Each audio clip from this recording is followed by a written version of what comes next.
sahabat, karena hujan dan lain hal, boleh di off kamerakan saja. Yang penting teman-teman semua menyimak ya. Mungkin nanti di akhir KBM kita berfoto bersama ya. Apakah suaranya sudah jelas sekarang? Halo? Jelas. Ustaz, dijelaskan. Alhamdulillah. Ustaz. Baik, siap. Baik, akan mengulas tentang prinsip produksi dalam Islam. Yang pertama, produksi dalam Islam itu harus ditempuh dengan cara yang halal, artinya tidak boleh dengan cara yang haram ya. Jadi barang-barangnya harus yang pertama harus sesuai dengan yang diperintahkan Allah, yang kedua tidak boleh barang haram, yang ketiga harus barangnya harus toyib ya atau baik ya, baik dikonsumsi dan baik diproduksi seperti itu. Sebentar. Set. Ya. Nah, yang kedua adalah prinsip produksi dalam Islam itu adalah keadilan dalam produksi ya. Dalam melakukan kegiatan produksi mengarah kepada jangan sampai mengarah kepada kezaliman ya, seperti riba yang dapat menghilangkan keadilan ekonomi Islam. Kemudian atau misalnya tuh produksinya yang mudorot atau yang akan menimbulkan kerusakan ya, itu juga tidak boleh. Nah, contohnya kita tuh memproduksi misalnya ganja atau memproduksi narkoba itu tidak boleh. Yang kedua, misalnya tuh memproduksi rokok ya. Nah, dalam Islam juga tidak boleh nih memproduksi rokok. Kenapa? Karena nanti akan merugikan baik produsennya maupun konsumennya. Seperti itu ya. Yang ketiga adalah produksi yang dilakukan dalam Islam harus produk yang ramah lingkungan, yaitu mencegah kerusakan di muka bumi adalah dengan membatasi polusi dan memelihara keserasian agar tersedianya sumber daya alam tetap terjaga. Jadi kalau kita mau misalnya tuh menanam pohon ya, pohon mahoni, nggak apa-apa. Nah nanti setelah memangkas pohon mahoni, teman-teman kemudian menanam lagi bibitnya seperti itu. Kemudian jangan sampai nanti di apa dipangkas semua gitu ya, karena nanti kalau dipangkas semua akan menyebabkan erosi ketika terjadi hujan atau akan menyebabkan banjir ya seperti itu. Nah makanya harus menjaga dalam produksi dalam Islam harus menjaga bagaimana ramah lingkungan, harus bersahabat dengan alam. Jadi ketika teman-teman menyabut pohon maka harus menanam pohon lagi gitu ya. Kemudian ketika teman-teman mengambil nih di laut ya, maka diambilnya dengan cara yang baik, dengan cara yang ramah lingkungan, jangan sampai dengan pukat harimau atau dengan bom gitu kan, sehingga nanti akan merusak terumbu karang. Kemudian jaga kelestarian ekosistem laut dengan tidak membuang sampah ke laut seperti itu atau ke sungai. Yang keempat, prinsip produksi dalam Islam harus ada orientasi dan target produksi ya. Sistem ekonomi Islam lebih terkait dengan kesejahteraan masyarakat. Nah, hal ini diistilahkan dengan kata tunduk di bawah kesejahteraan sosial. Menundukkan ekonomi ke bawah hukum kepentingan masyarakat adalah suatu prinsip yang ditegakkan berdasarkan prinsip instruksi dari Allah Subhanahu wa taala.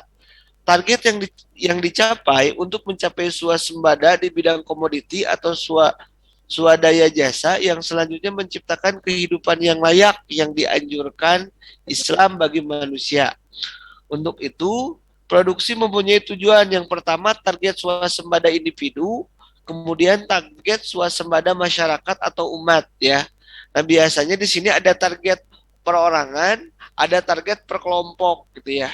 Jadi kalau teman-teman misalnya tergabung dalam kelompok tani, nah targetnya adalah bagaimana swasembada pangan di bidang pertanian ya. Artinya padinya nanti akan bermanfaat untuk masyarakat, apalagi untuk memenuhi kebutuhan masyarakat di masa pacaklik ya. Nah ini juga terjadi ketika zamannya siapa Nabi Yusuf ya, kalau tidak salah gitu ya. Itu pada saat itu kan terjadi misalnya pacaklik, makanya diadakanlah bulog gitu ya.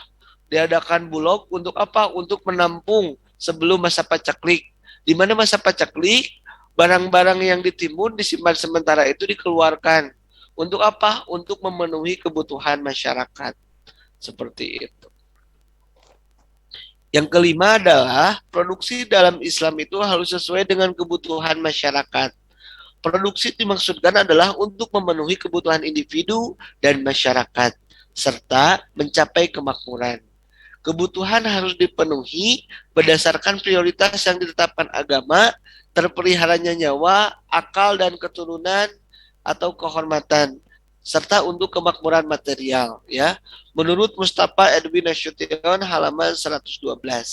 Seperti itu ya.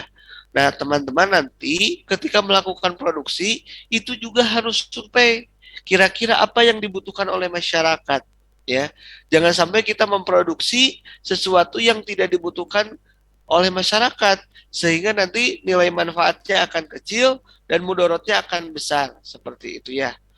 Untuk itu maka segala bentuk penimbunan ya atau ikhtikar terhadap barang-barang kebutuhan bagi masyarakat, pelaku penimbunan menurut Yusuf Kamal mengurangi tingkat produksi untuk menguasai pasar yang tidak menguntungkan konsumen dan masyarakat karena berkurangnya suplai, melonjaknya harga. Nah, ini kalau ini ada produsen yang nakal nih.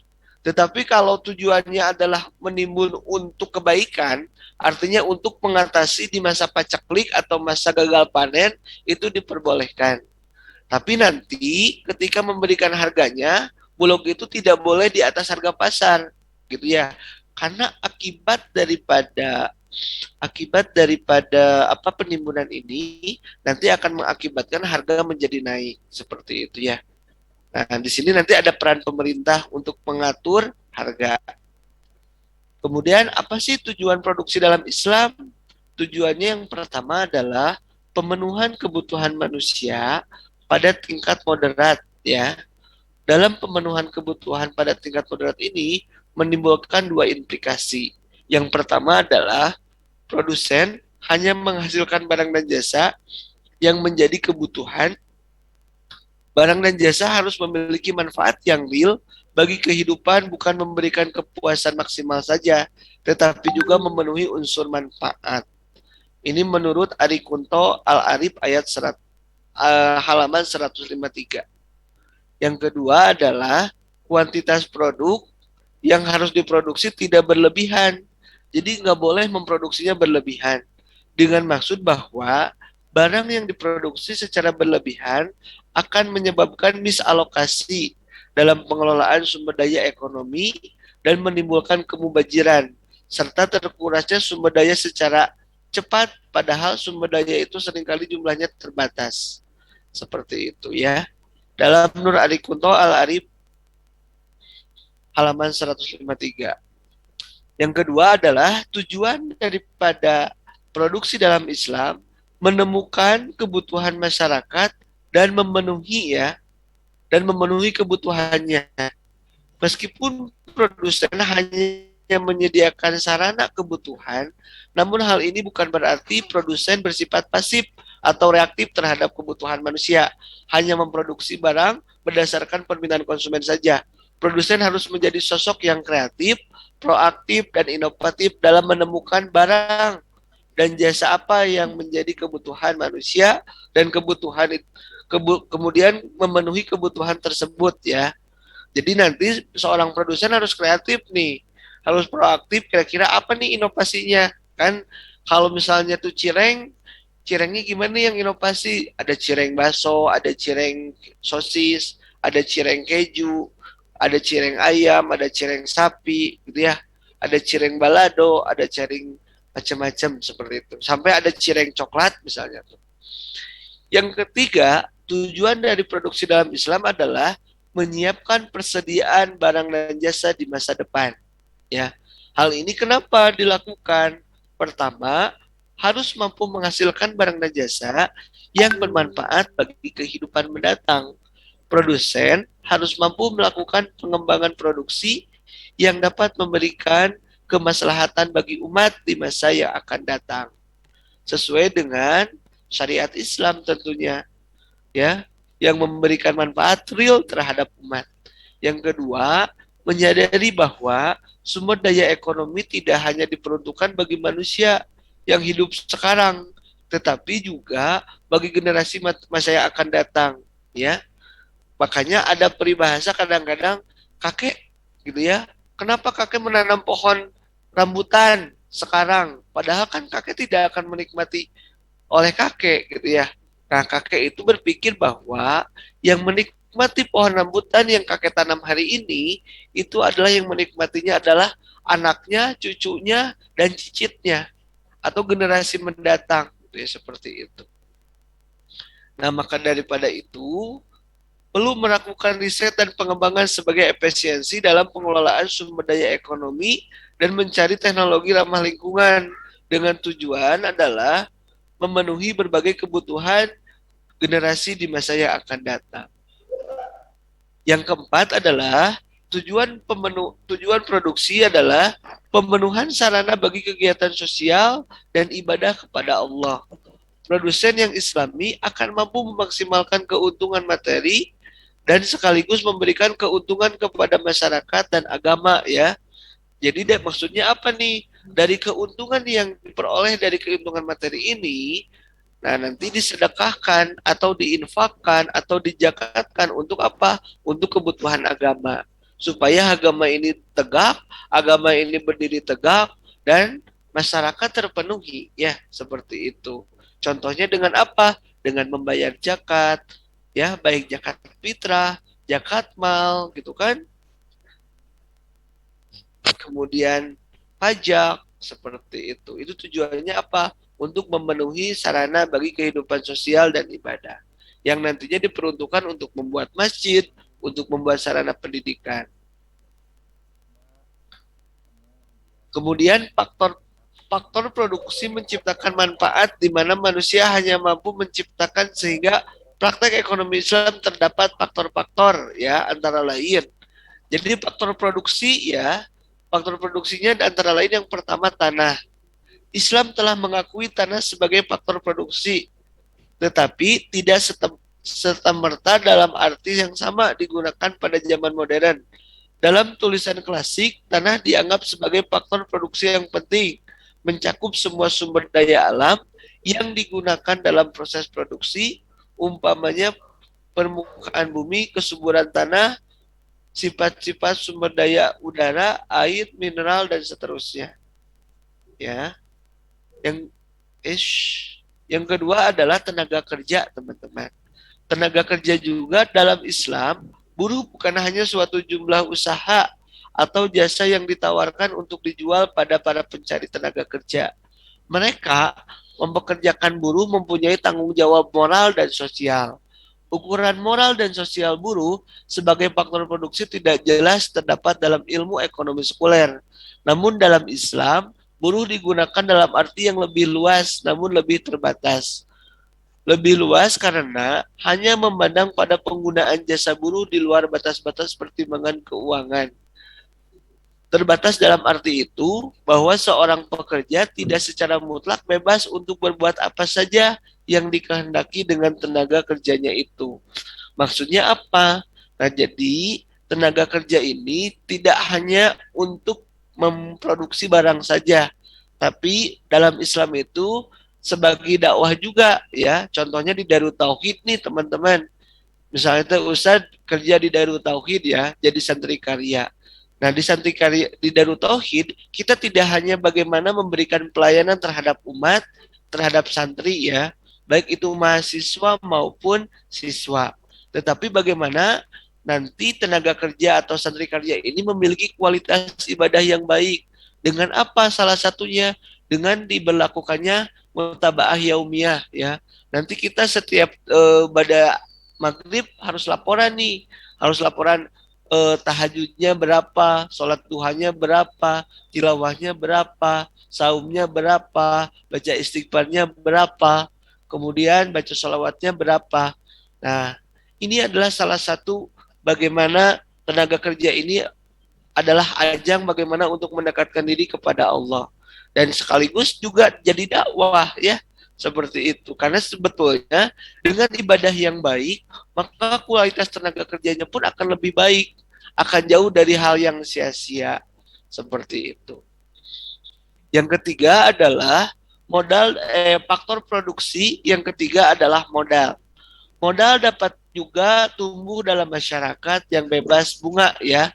Jadi tapi modal dalam Islam itu bukan bunga. Janganlah lupa bahwa Islam memperbolehkan adanya laba yang berlaku sebagai insentif ya atau balas jasa untuk menabung.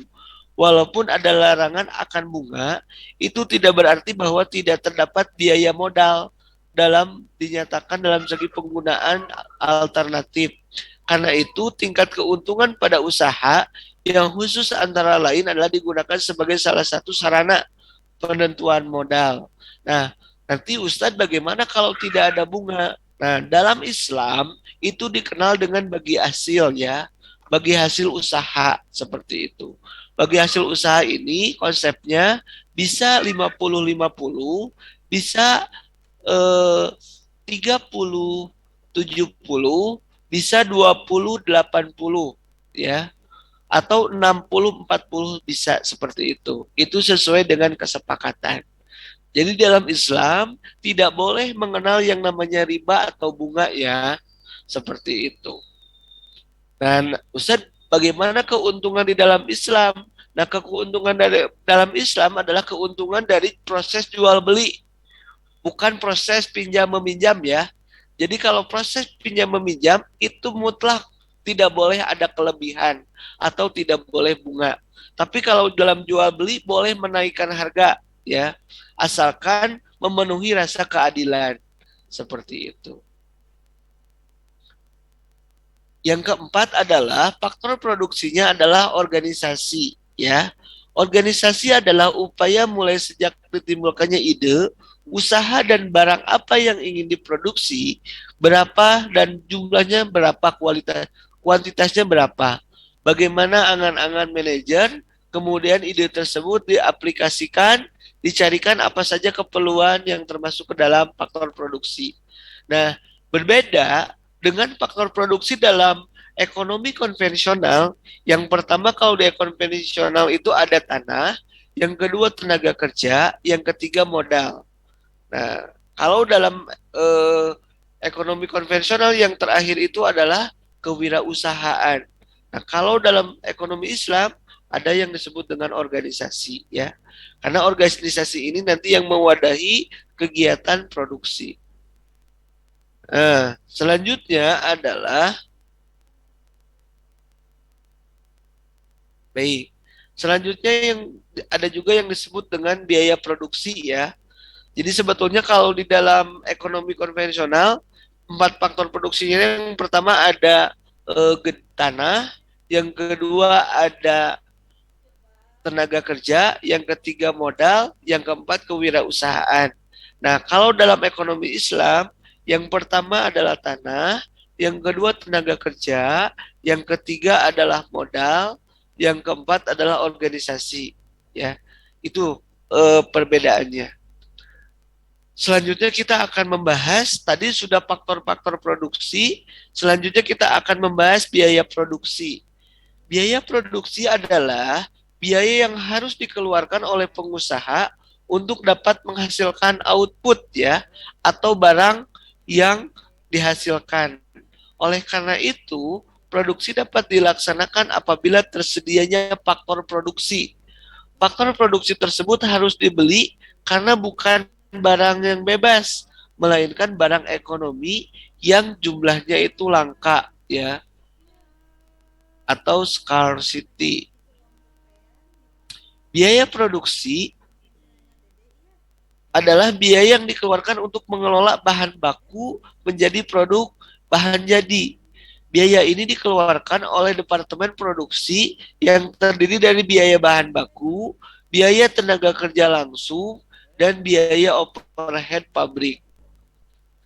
Selanjutnya adalah biaya produksi.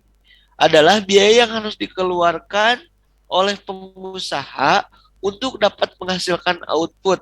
Oleh karena itu, produksi dapat dilaksanakan apabila tersedianya, ini mah balik lagi ya, ya. Jadi di sini harus dibelikan ya, seperti itu. Kemudian adalah pengelompokan biaya produksi ya. Ada objek pengeluarannya, ada fungsi pokok dalam perusahaan, ada hubungan biaya dengan suatu biaya yang lain, ada yang disebut dengan perilaku alam, hubungan dengan perubahan volume kegiatan, dan ada jangka waktu manfaat. Baik, sampai sini ada yang ditanyakan?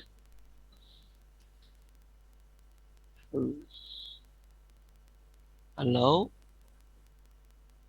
Iya. Baik, sebentar ya. Sebentar kita stop dulu ya. Tetet. Baik, Kang Peri, mangga Kang Hmm. Peri. Baik, Assalamualaikum warahmatullahi wabarakatuh.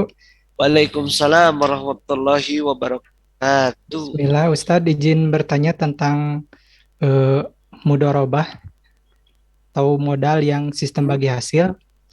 Terus, apakah sistem bagi hasil berlangsung Hmm, seterusnya atau terputus saat uang modal dari bank tersebut sudah terbayar lunas?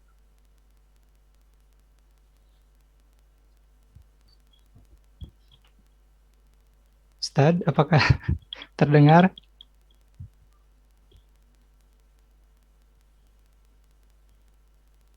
baik, suaranya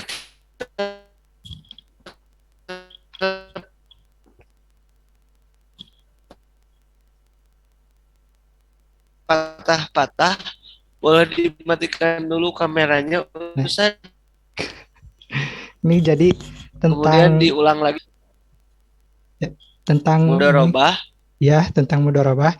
Jadi, apakah sistem bagi hasil berlangsung seterusnya atau Akan terputus saat mudharabah ya.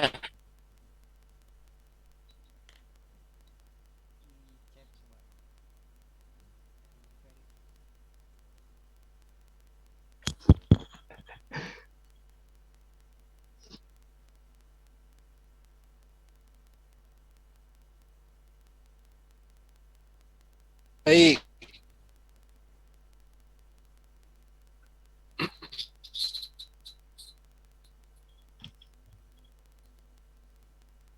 baik, sudah terpahami ya.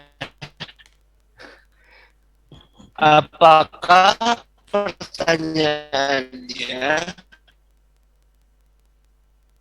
mudharabah itu ketika mau ada kita kemudian kembali.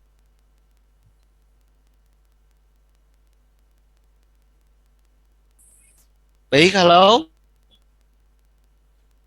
Suaranya putus-putus, Ustadz. halo, suaranya jelas tidak? Putus-putus. Jelas, Apakah suaranya Ustadz. ada? Sekarang udah ada, jelas. Ustadz.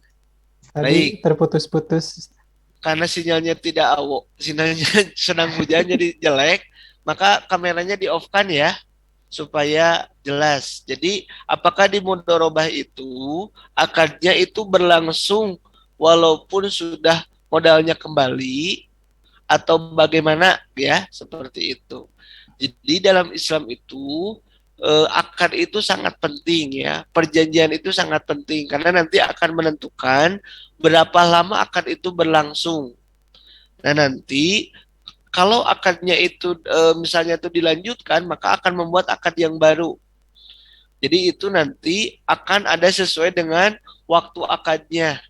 Kemudian Ustadz, proporsinya seperti apa pembagiannya? Nah, pembagiannya adalah sesuai dengan kesepakatan. Jika pemilik modal memiliki modal yang sama, ya, dan sama-sama melakukan kegiatan produksi, maka keuntungannya 50%, 50%. Dari keuntungan bersih ya, keuntungan dikurangi biaya produksi ya. Jadi sudah membayar gaji, sudah membayar bahan baku gitu ya. Artinya keuntungan bersih yang diterima yang sudah dikurangi beban-beban atau biaya-biaya. Yang kedua, ada yang disebut dengan pembagiannya 60-40 ya. 60-40 itu manakala nanti yang pemilik modalnya itu hanya menitipkan modal saja. Tapi pengelola itu selain dia punya modal, dia juga mengelola. Maka yang besarnya adalah dia yang mengelola, yang memiliki keahlian, dan yang memiliki modal. Itu ya. Yang ketiga adalah ada yang disebut dengan 30-70 ya. 30-70 itu juga berlaku ketika nanti ada peran serta ya. Ada peran serta misalnya tuh pemilik modalnya itu sedikit ya. Bahkan mungkin pemilik modalnya hanya menitipkan modal saja gitu ya.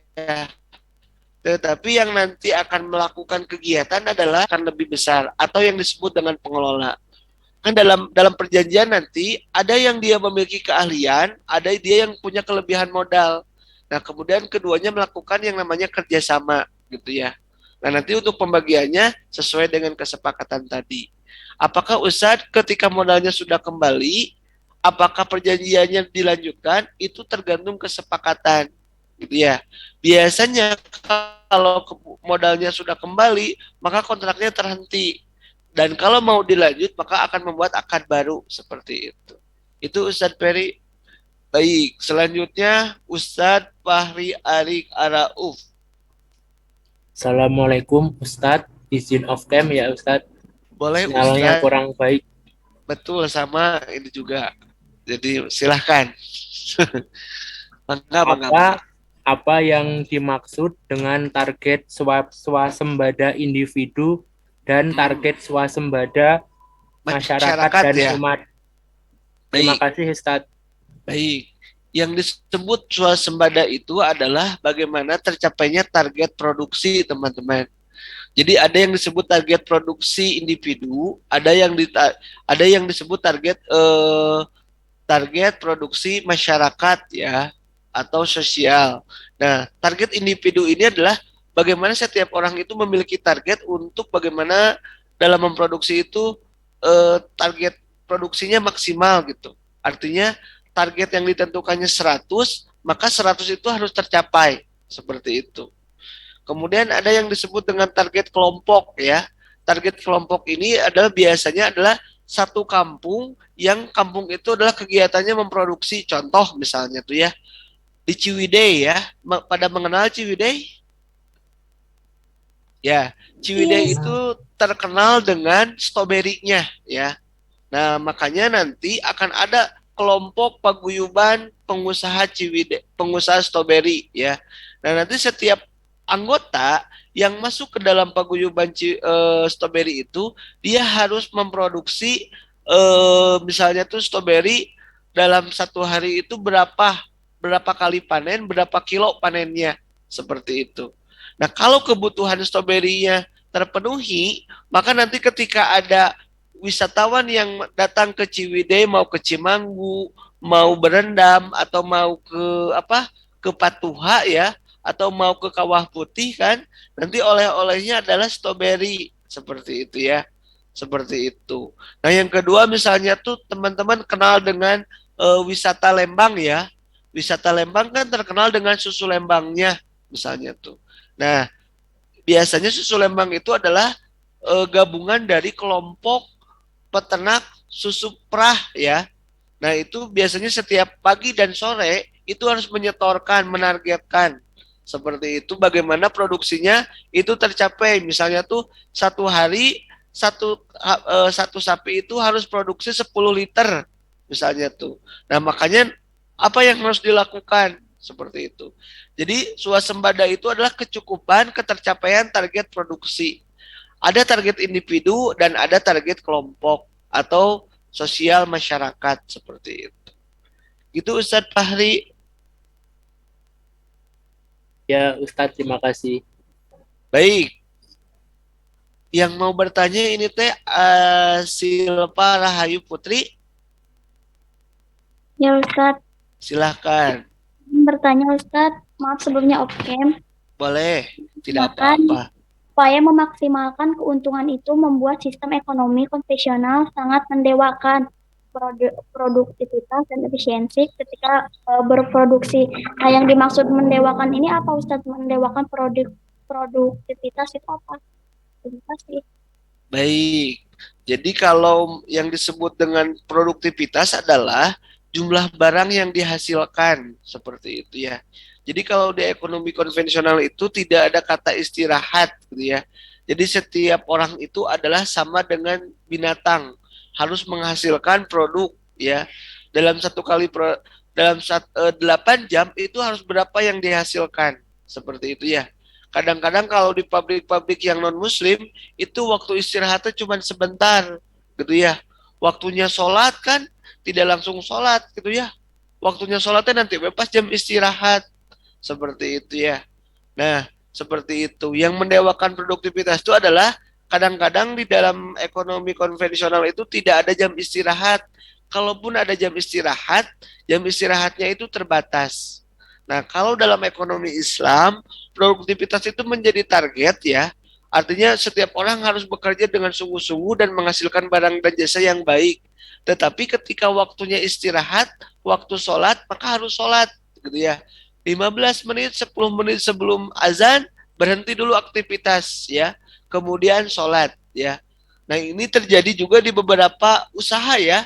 Salah satunya di daerah Cimahi ya. Itu ada SPBU yang syariah ya. Ketika 5-10 menit waktu sebelum sholat, itu SPBU-nya tutup. Artinya semua karyawannya sholat.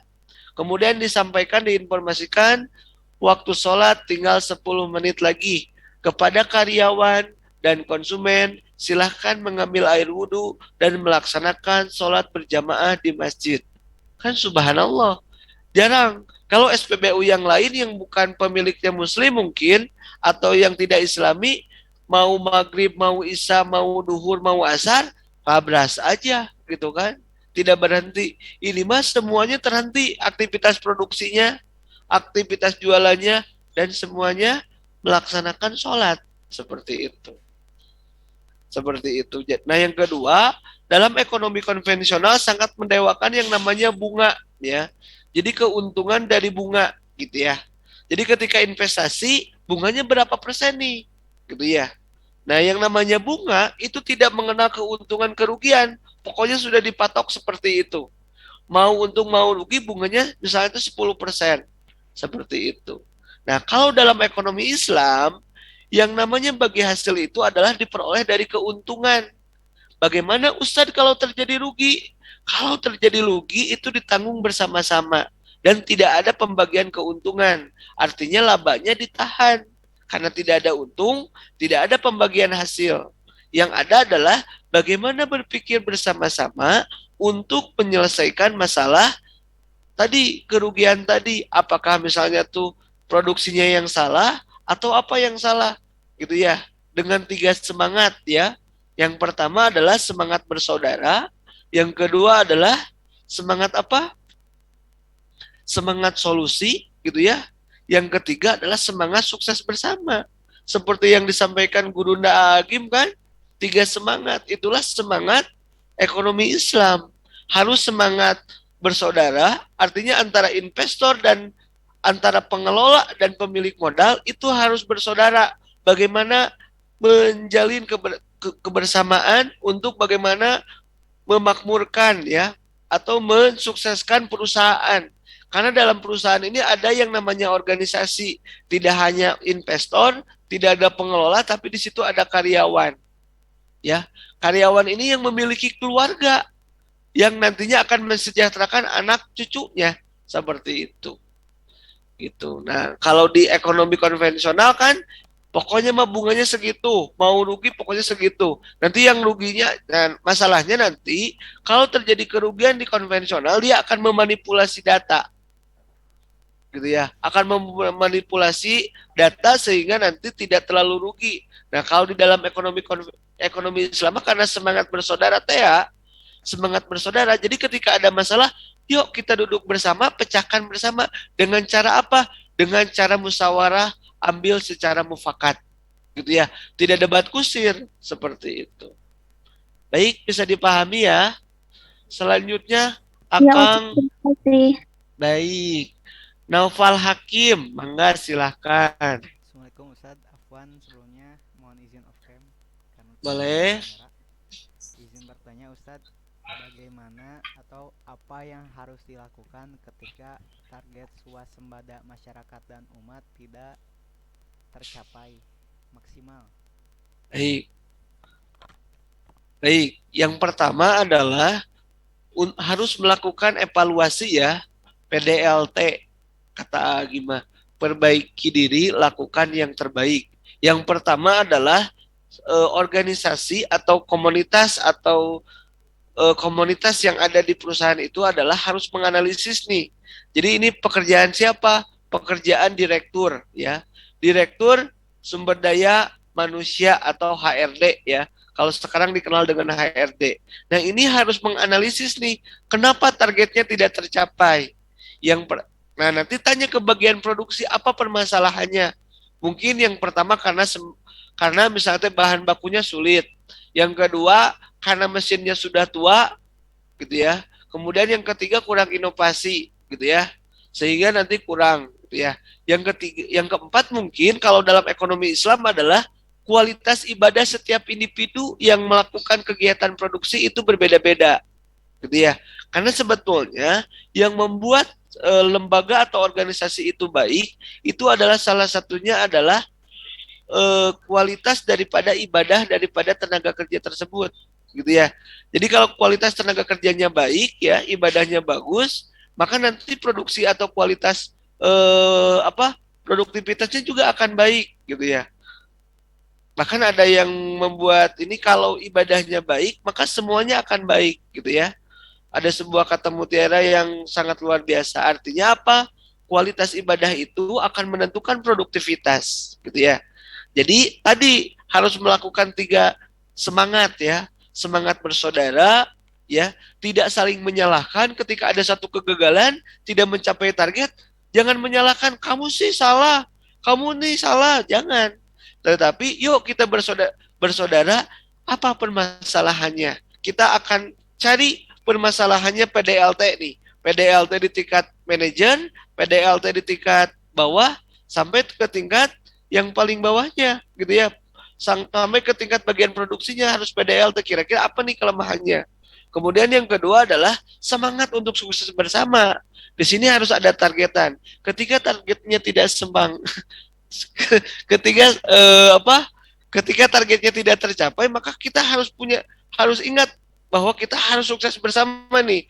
Kalau misalnya tuh di bagian bawah sukses, nanti keuntungannya juga akan kembali ke bawah, gitu ya. Atasnya jadi sukses. Nanti di sana akan ada insentif apa? Berupa nanti akan ada bonus ya. Makanya nanti harus punya semangat sukses bersama. Perbaiki semuanya.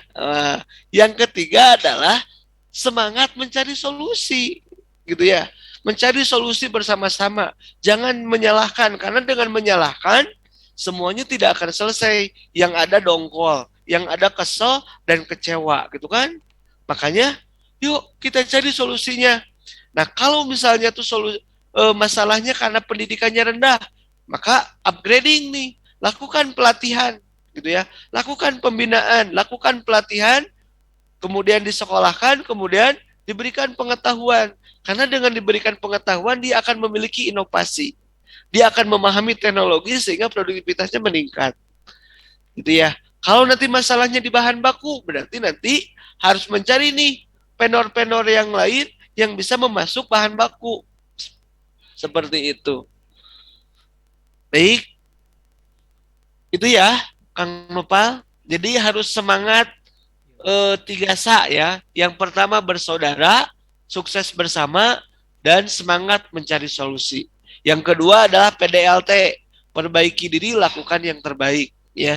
Jadi setiap individu, baik itu di tingkat direktur atau top manager, di tingkat middle ya atau manajernya, divisi sampai di tingkat staff, itu harus PDLT, perbaiki diri, lakukan yang terbaik ya. Jadi bukan permasalahkan masalahnya, tetapi apa yang menjadi masalah, cari solusinya. Baik itu ya. Teh Mita, enggak? Teh Mita dulu ya. Bismillah Ustadz, izin bertanya. Kan Boleh. di dalam pengelompokan biaya itu di dalam pengelompokan biaya produksi itu kan ada 5 ya. Di antaranya itu perilaku alam hubungannya dengan perubahan volume kegiatan. Nah, di situ itu maksudnya apa, Ustadz? Terima kasih. Baik. Nah, di situ adalah maksudnya bagaimana kita harus mengukur biaya produksi ya, biaya yang dilakukan untuk mengambil sumber daya alam ya. Kan nanti ada biaya angkutnya, kemudian ada biaya misalnya tuh kalau ngambil sumber daya alamnya adalah misalnya tuh pohon ya. Kan pohon itu ada misalnya tuh nanti mau memotong nih seperti itu ya, memotong misalnya tuh seperti itu.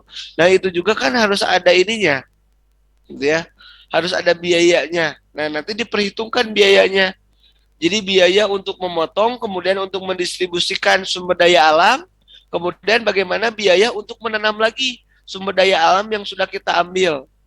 Artinya jangan sampai sumber daya alam yang kita ambil tidak ditanam kembali.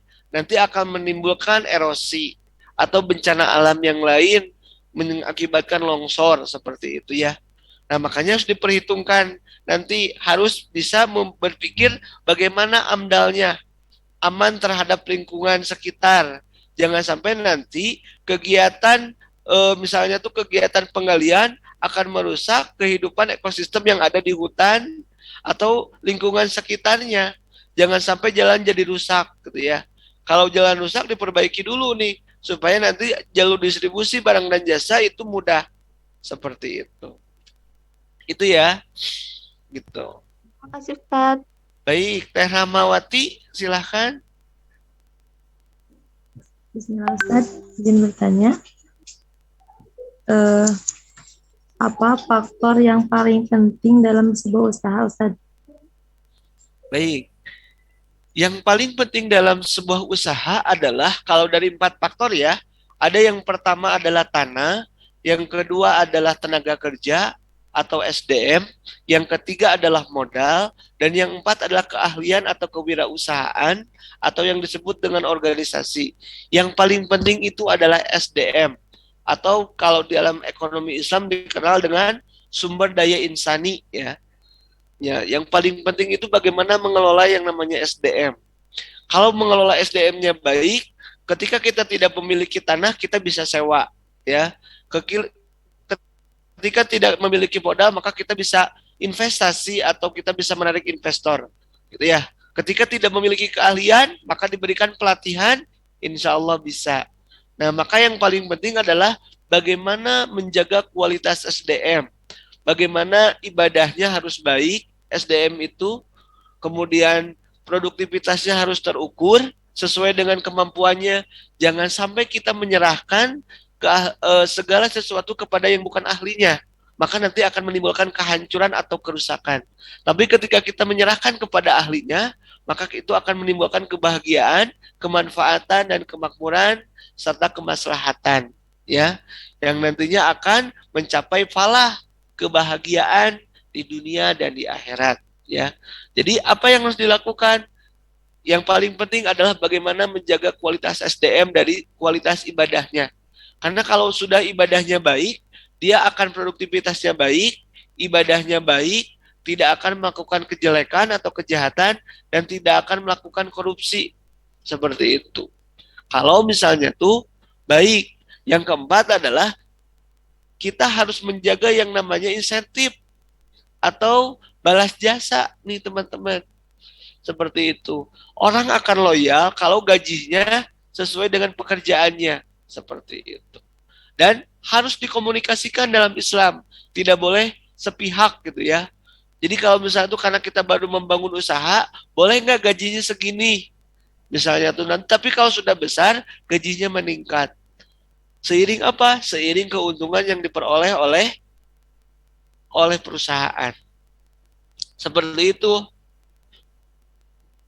Baik. Satu lagi, Ustaz. Boleh. Bagaimana Teh? Kalau bedanya pengusaha dengan wirausaha, Pak Ustaz? Baik, pengusaha dengan wirausaha adalah sebetulnya kalau pengusaha itu adalah sudah memiliki modalnya yang lebih besar ya. Kalau wirausaha itu sebetulnya usahanya masih mikro ya. Usaha mikro itu berapa sih Ustaz? Dari 1 rupiah sampai 100 juta itu usaha mikro. Dari 100 juta sampai 500 juta itu usaha mikro menengah ya. Kalau sudah usaha mikro besar itu adalah dari 500 juta sampai 1 miliar. Seperti itu. Baik Ustaz, jazakallah khair. Baik, silahkan Teh Puji. Baik, bismillah Ustaz, izin bertanya. Silahkan, Bangga. Yang pertama, tadi kan dalam teori produksi Islam itu kita harus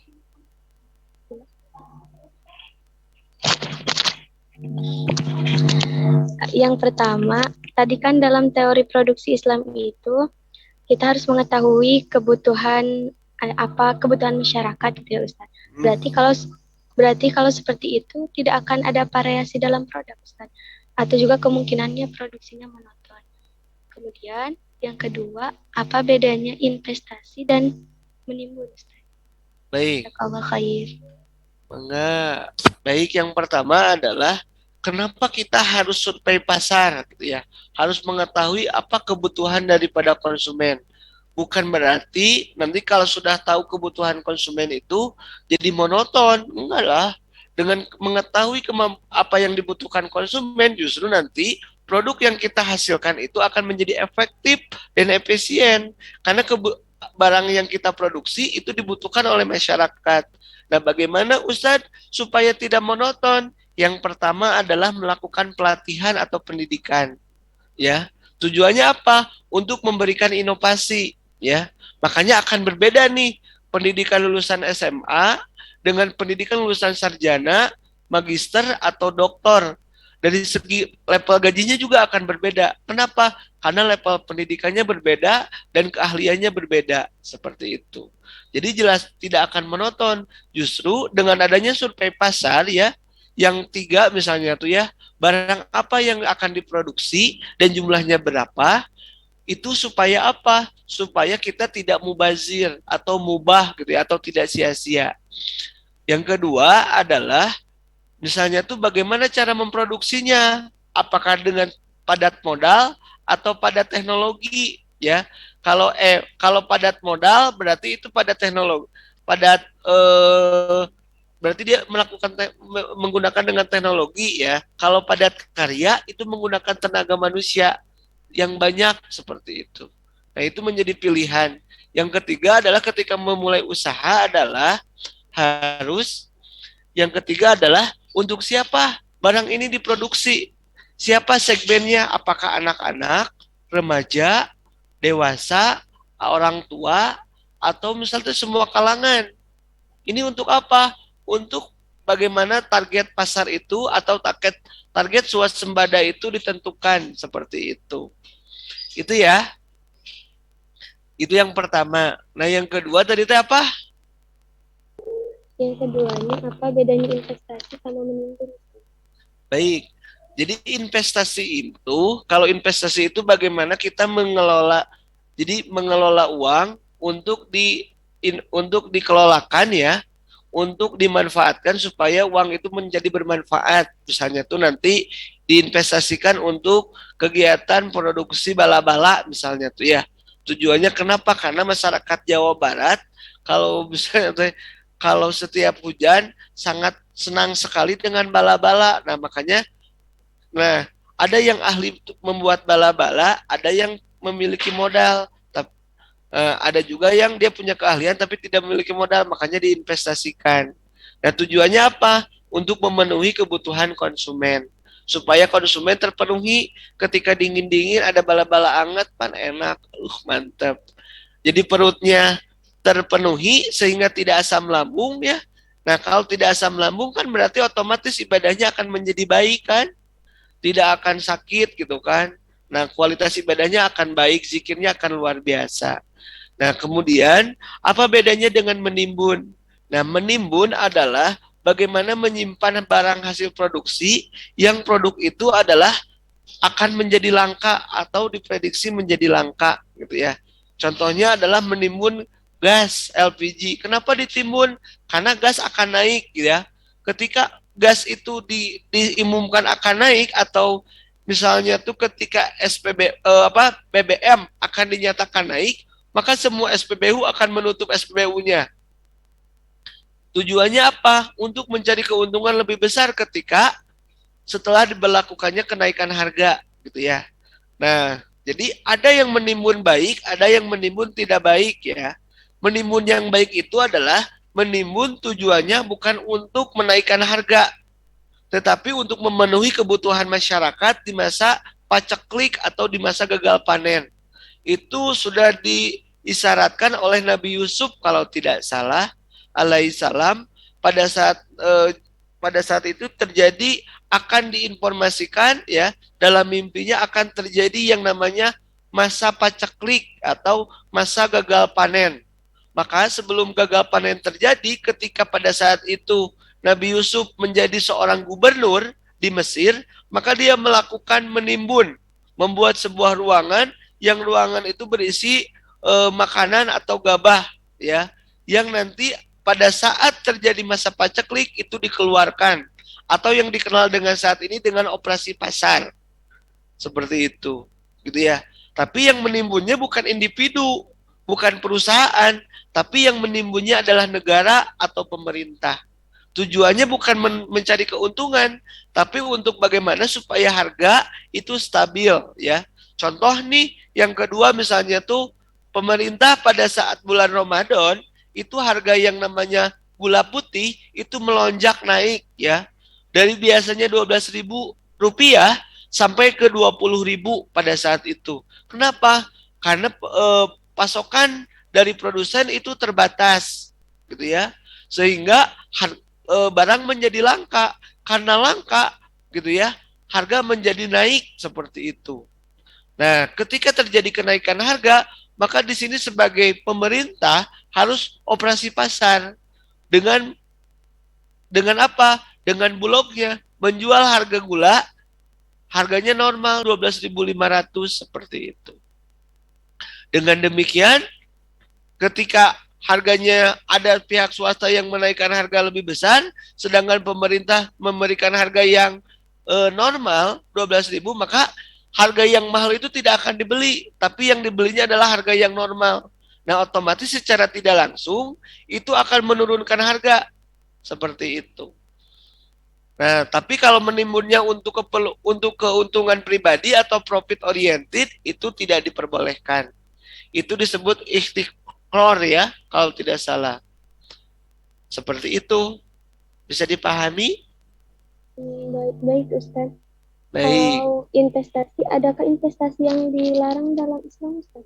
Ada. Investasi yang dilarang dalam Islam itu adalah investasi dalam kegiatan perjudian.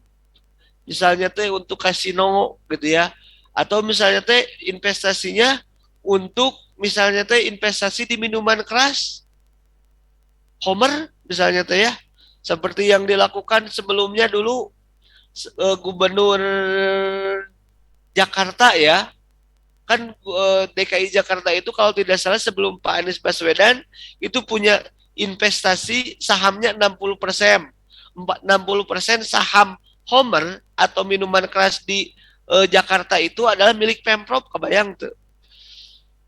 Sedangkan yang namanya miras itu kan dilarang ya. Kenapa dilarang? Karena kata Oma Irama menimbulkan kemaksiatan. Kenapa? Kenapa? Gitu kan? Judi itu haram. Gitu. Wah, itu kan laguna ayah ya. Ini penggemar Oma Irama ya. Seperti itu. Jadi karena akan mengundang kemaksiatan. Kenapa Homer juga diharamkan? Karena hilang akal pikiran, kata Profesor Oma Irama kan seperti itu. Jadi teman-teman, makanya tidak boleh gitu ya. Dan alhamdulillah setelah Pak Anies jadi gubernur DKI gitu ya, alhamdulillah saham di mirasnya itu dicabut. Kenapa? Karena akan menimbulkan kemaksiatan. Makanya di Jakarta kemaksiatan akan terus berlangsung. Bahkan kemungkinan suatu saat Jakarta akan ditenggelamkan. Kenapa? Karena masyarakatnya dan pemerintahnya bermaksiat. Gitu ya. Makanya alhamdulillah nih, Nah, teman-teman nanti suatu saat ketika memilih gubernur, wali kota, dan presiden, cari presiden yang takut kepada Allah, ya. Jangan presiden yang cinta dunia, ya, seperti itu. Jadi politik, ya. Karena ekonomi itu dekat dengan politik, ya. Nah, teman-teman harus bisa berpolitik. Karena kalau tidak berpolitik, kita akan dijajah. Baik, selanjutnya, Teteh siapa lagi nih? Teh Ayu? Jazakallah khair Ustaz. Enggak, Ya, Bismillahirrahmanirrahim. Izin bertanya, Ustadz. Ini boleh. kan mengenai sistem ekonomi Islam itu kan harus saling menguntungkan ya, seperti jual beli sama pinjam meminjam kan itu sudah pasti saling menguntungkan nih. Nah, Ya. ada kan apa yang namanya penggadaian? Apakah penggadaian itu termasuk ke dalam sistem ekonomi Islam? Sama yang kedua, apa boleh kita mau buat usaha nih, tapi modalnya itu dari menggadaikan sesuatu gitu. Soalnya kalau dalam keadaan tertentu gitu, nggak bisa meminjam atau nggak susah nyari investor gitu, Ustaz. Apa boleh kita mendapatkan modal dari hasil menggadaikan barang punya kita gitu? Karena kita punyanya suatu barang gitu atau tanah atau apa gitu. Jadi bukan berupa modal uang gitu, Ustaz. Itu, Ustaz. Baik. Nah, yang pertama adalah dalam konsep pinjam meminjam itu adalah konsepnya sekali lagi adalah tolong menolong, ya. Jadi kalau tolong menolong itu tidak boleh ada ketidakadilan, tidak boleh adanya ketidakikhlasan. Jadi kalau tolong menolong mah kudu ikhlas gitu ya. Jadi ketika kita menolong orang lain yang membutuhkan pinjaman kita adalah kita akan ditolong oleh Allah pada saat kita sedang kesulitan. Nah, berarti kita tidak boleh mendapatkan materi dari orang yang membutuhkan, teman-teman. Kenapa riba itu diharamkan? Karena riba merusak keimanan. Seperti itu kata Bang Haji Umairama, ya. Jadi sebetulnya kenapa riba itu tidak boleh? Karena akan merusak keimanan. Bahkan pinjol gitu ya. Sekarang yang paling keren pinjol, teman-teman. Teman-teman tanpa harus membuat agunan, teman-teman bisa pinjam 1,5 juta langsung cair ke nomor rekening. Tapi dampak pinjol menyebabkan kesetresan sampai kematian gitu ya. Jadi janganlah ya. Nah, bagaimana Ustaz dengan pegadaian? Kalau bisa mah jangan. Karena pegadaian teh aya bunga, ada administrasi. Bentuk lain daripada bunga eta teh administrasi. Sudah administrasi teh itu teh ada bagi hasilnya. Lebih baik bentuknya adalah kerjasama, investasi. Mau nggak investasi nih? Saya butuh modal, investasi dong, gitu ya. Daripada kita gadaikan, lebih baik yang pertama cari investasi atau enggak minjem, cari saudagar-saudagar yang kaya atau orang yang kaya, saudara kita. Namun nggak ada yang minjem, mending jual daripada kita harus menghutang. Karena barang siapa yang melakukan perjanjian riba itu yang melakukan perjanjian, yang menjadi saksi dan yang menyetujui dosa sadayana. Masalahnya nanti riba ini akan berdampak kepada siapa? Akan mempersulit orang yang meminjam uang. Beunghar henteu sangsara puguh. Kaya tidak sangsara iya. Gitu kan? Nantinya nyalahinnya siapa? Nyalahin Allah. Allah mah tega. Saya nggak dikasih pinjaman. Seperti itu ya. Padahal Allah mah sudah menganjurkan jangan sampai pinjam uang riba. Karena nanti akan menyesatkan dan akan menyengsarakan. Termasuk pegadaian. Tidak ada pegadaian yang syariah. Namun pegadaian syariah mah minjamna 100.000 dikembalikan 100.000. Eta syariah. Tapi lamun misalnya pinjam 100.000 ada administrasinya 2%, berarti 20.000. Nanti ada bagi hasilnya. Per 3 bulan naik lagi. Eta riba. Inovasi riba. Eta neng. Ya. Jadi jangan tergiur sama inovasi riba. Seperti itu ya. Termasuk sekarang yang lagi ngetren adalah pinjol atau vintage, sama eta teh riba. Nah, maka hindarilah riba. Barang siapa yang menghindari riba, insya Allah sejahtera. Barang siapa yang tidak mengikuti riba, insya Allah bahagia. Tidak akan kalau ya Allah meli tega abdi tadi basian modal. Sholat, abdi sholat tapi anger weh, hutang anger. Dan neng mah hutangna ke hutang bank keliling. Gitu ya, bukan ke bank toyib. Kayak gitu ya. Jadi seperti itu, hati-hati teman-teman. Ustadz, saya harus bayar SPP tapi tidak ada uangnya. Kumaha atuh minjem ke Pegadaian? Ulah. Lebih baik menyampaikan kepada kampus, kampus abdi teu tiasa mayar daripada abdi riba, nanti kampus yang dosa, saya yang dosa. Gimana tuh caranya? Saya akan berbisnis, saya akan membuat usaha dan saya akan berwirausaha. Selama kita berpikir positif dan yakin minta pertolongan ke Allah, bisa. Kumaha atuh Ustaz? Yang paling simpel, paling gampang neng. Nyanak botol yang sudah tidak terpakai, kemudian dikumpulkan, kemudian dikilo, jadi uang. Itu yang paling ringan dah. Atuh Ustaz malu masa mahasiswa ngumpulkan barang bekas. Pengusaha barang bekas itu dari barang bekas. Yang sekarang jadi gayung, eta teh barang-barang bekas diolah kembali, eta jadi gayung anu dianggo di kamar mandi. Eta nu warna koneng, warna hijau, eta ti mana kitu? Eta ti nu barang bekas diolah kembali jadi gayung. Jadi ember, tinu naon? Tinu barang bekas. Apalagi di dalam Islam dikatakan ketika pungut sampah itu adalah sedekah. Eta cek guru urang pan agim. Cek agim. TSP, tahan buang sampah sembarangan, pungut sampah adalah sedekah. Bahkan di Darul Tauhid ada yang setiap hari pungut sampah, tiasa umroh jeung tiasa haji. Nah, jadi umroh yang haji jeung umroh, pungut sampahnya harus ikhlas. Insya Allah umroh jeung haji. Apalagi teman-teman mahasiswa nih, ya, teman-teman mahasiswa mah berpikirnya bagaimana jangan hayang jadi karyawan, jangan mau jadi karyawan, tapi kita harus jadi pengusaha. Kita harus jadi pengusaha yang sukses. Dengan cara apa? Dengan cara ibadah kepada Allahnya rajin, nuntut ilmunya rajin, baca bukunya tolabul ilminya rajin. Insya Allah ku Allah dibuka rezekina. Gitu ya. Wanya non muslim wae anu teu ibadah dikasih rezeki asalkan mau ikhtiar, apalagi kita sudah mah Islam, kemudian ibadahnya mantap, jaba geulis, jaba kasep, saloleh dan soleha. Insya Allah ku Allah dipasihan. Cuman ku Allah teh kadang-kadang sering kali diuji. Aya anu doanya ditahan, ada yang doanya langsung dikabulkan. Ditahan teh naon? Rek nguji, sabar teh si Neng jeung si Ujang ini gitu kan. Akang sama tetehnya sabar enggak ketika sama Allah ditahan? Seperti itu ya. Jadi harus semangat jadi wirausaha, kalau sudah besar jadi pengusaha. Ustaz, saya mah ahwat calon pengelola keuangan dalam rumah tangga. Justru ahwat harus jadi akhwat entrepreneurship. Jangan tergantung suami. Kalau tergantung suami nanti banyak bersedih. Gitu ya. Oh, suami belum gajian gimana atuh? Makanya berbisnis. Bisnis online bisa. Gitu ya. Ngejar privat juga bisa. Gitu ya.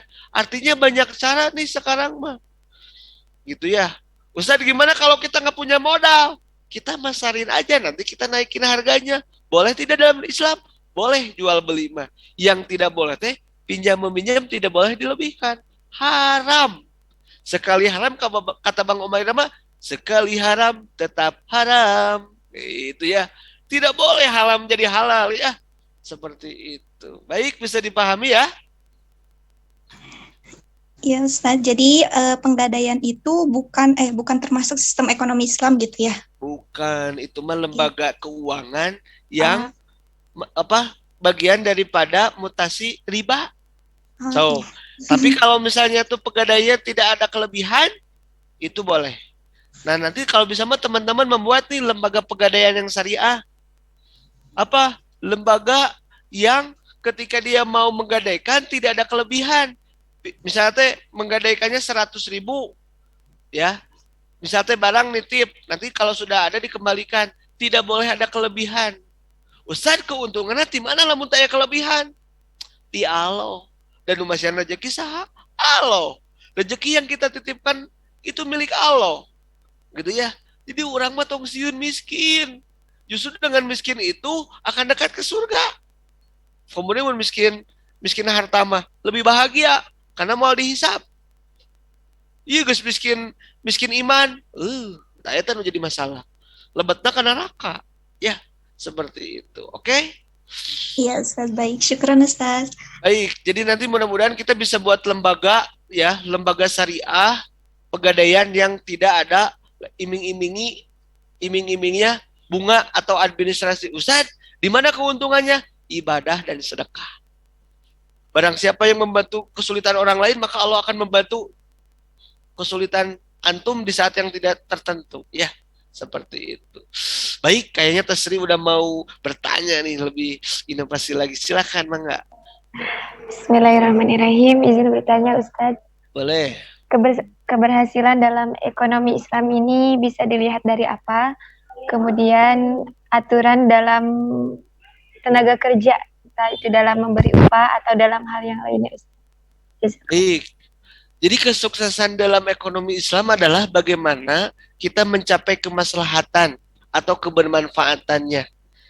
Kalau misalnya masyarakatnya terpenuhi dan kualitas ibadahnya jadi meningkat, itu menjadi salah satu kesuksesan. Jadi kesuksesannya bukan berarti kemakmuran saja, tetapi kebahagiaan dalam beribadah dan memenuhi kebutuhan. Ya.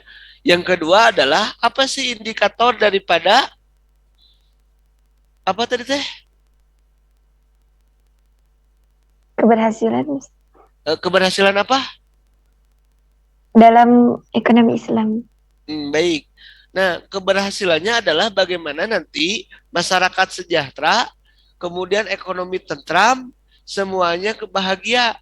Tidak ada yang dizolimi, tidak ada yang terkena ribawi, tidak ada yang miskin. Kalaupun ada miskin, berarti nanti bisa dipenuhi kebutuhannya. Dengan apa? Dengan yang disebut dengan baitul mal. Kalau sekarang dengan bulog gitu ya, atau dengan Basnas, Badan Amil Zakat Nasional. Nah, sebetulnya kalau dalam Islam itu Basnas itu sangat penting, karena nanti akan mengurangi kemiskinan. Yang miskin nanti diberikan pelatihan, kemudian nanti setelah diberikan pelatihan, barangnya nanti dipasarkan. Sehingga nanti dia akan mendapatkan income. Dan kalau dia mendapatkan income, dia akan terpenuhi kebutuhannya. Kalau kebutuhannya terpenuhi, kualitas ibadahnya akan meningkat. Apalagi yang punya usaha biasanya dekat dengan Allah sangat kuat. Dia selain dia sholat duha, dia sholat tahajud, kemudian sholat hajat ya. Kenapa? Untuk minta ke Allah supaya usahanya lancar, berkah, dan banyak yang beli. Seperti itu. Jadi indikatornya adalah semuanya sejahtera, tidak ada ketimpangan pendapatan. Yang kaya makin kaya, yang miskin makin miskin, tidak ada. Semuanya mendapatkan pendapatan dan semuanya adalah tujuannya ibadah kepada Allah. Gitu ya. Kapan itu terjadi? Kalau misalnya tuh ekonomi Islam diterapkan. Nah, bagaimana sistem kerja di dalam ekonomi Islam? Yang Ustadz pahami adalah sistem ekonomi Islam itu adalah yang pertama harus punya target ya. Yang kedua harus memiliki produktivitas yang tinggi. Artinya ketika melakukan kegiatan produksi, tujuannya adalah memberikan yang terbaik, ya, memberikan pelayanan terbaik kalau jasa, memberikan produksi yang terbaik, ya. Kalau kegiatannya produksi, karena dengan memberikan produksi terbaik, nanti konsumennya misalnya tuh bahagia, insya Allah akan menjadi konsumen yang tetap, jadi customer, ya. Konsumen itu kalau sekali beli. Tapi kalau customer itu berkali-kali belinya. Seperti itu. Yang ketiga adalah teman-teman harus tahu kapan waktu sholat dan waktunya bekerja. Kenapa sih Allah memberikan waktu 5 kali untuk kita waktu sholat? Buat apa coba?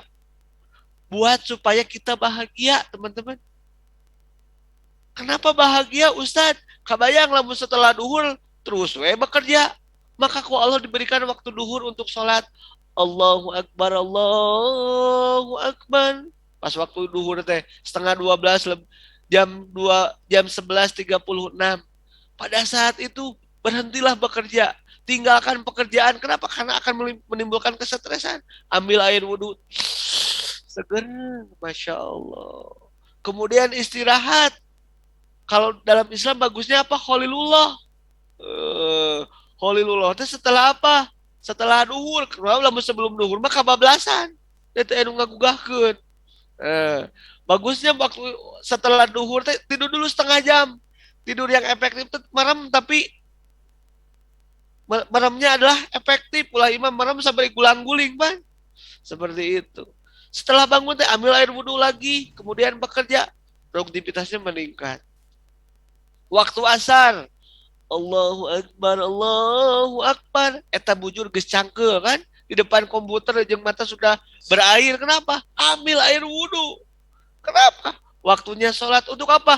Untuk merehatkan. Wudhu itu salah satunya untuk supaya kita tidak stres. Selain kita akan menjadi bersinar, gitu ya, wajah menjadi bersinar, tidak jerawatan. Kenapa? Karena suka dibasuh. Teman-teman yang suka jerawatan tidak jarang cuci muka, berarti jarang wudhu, gitu ya. Jadi wudhu itu adalah salah satunya mengurangi jerawat nih teman-teman. Seperti itu. Jadi ketika Allah mewajibkan segala sesuatu, maka akan ada manfaatnya dan ada kebaikannya untuk antum. Kemudian dalam Islam, ketika menggaji itu harus proporsional sesuai dengan tingkat kemampuannya dan tingkat pendidikannya, gitu ya. Seperti itu. Jangan sampai nanti pekerjaannya berat, digajinya lebih murah dibandingkan pekerjaan yang ringan. Nah, maka di situ harus ada sistem berkeadilan. Seperti itu. Yang kelima adalah dalam Islam itu harus ada yang namanya organisasi, manajemen.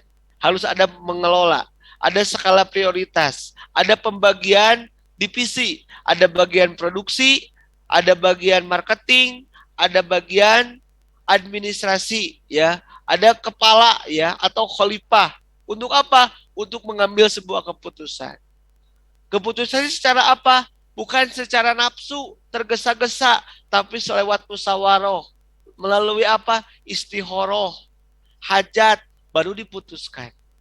Jadi di dalam Islam ketika mau memutuskan, yang pertama lihat data dulu. Datanya harus benar, akurat, lengkap. Ya.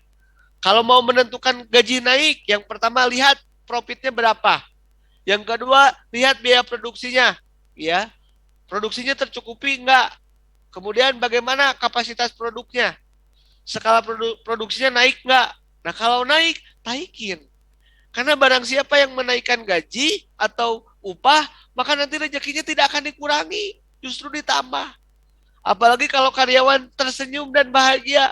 Kita nganoakeun, ya Allah, direktur ini baik, mudah-mudahan tambah rezekinya. Kabayang, lamun karyawan aya 1000 dan mendoakan yang sama, insya Allah perusahaan itu tidak akan jadi bangkrut. Ustaz, yang menyebabkan bangkrut apa? Yang menyebabkan bangkrut adalah tidak profesional, tidak ada kontrol yang baik, gitu ya. Makanya kontrol itu penting, produktivitas itu penting, dan profesional itu adalah yang utama dalam Islam. Bekerja dengan sungguh-sungguh. Karena bekerja itu niatnya ibadah. Seperti itu. Barang siapa yang menyediakan makanan untuk yang lapar, ibadah. Pahalanya lebih besar. Apalagi kalau kegiatannya produksi makanan. Misalnya testeri pada saat lebaran, jualan kue, nggak apa-apa. Karena nanti menyediakan orang-orang yang mau bertamu. Kebayang tuh. Setiap nastar yang dimakan oleh tamu, maka pahalanya ngalir ke testeri. Karena testeri pembuatnya udah mendapat keuntungan materi, dapat keuntungan pahala, dan menyediakan nastar yang terenak, terlezat, dan berkualitas. Seperti itu. Jadi niatnya adalah ketika membuat nastar sampai dizikir, subhanallah walhamdulillah wala ilaha illallah, insya Allah jadi ibadah. Ya mah ulah bikin nastar sampai diambek-ambekan, jadi we dosa.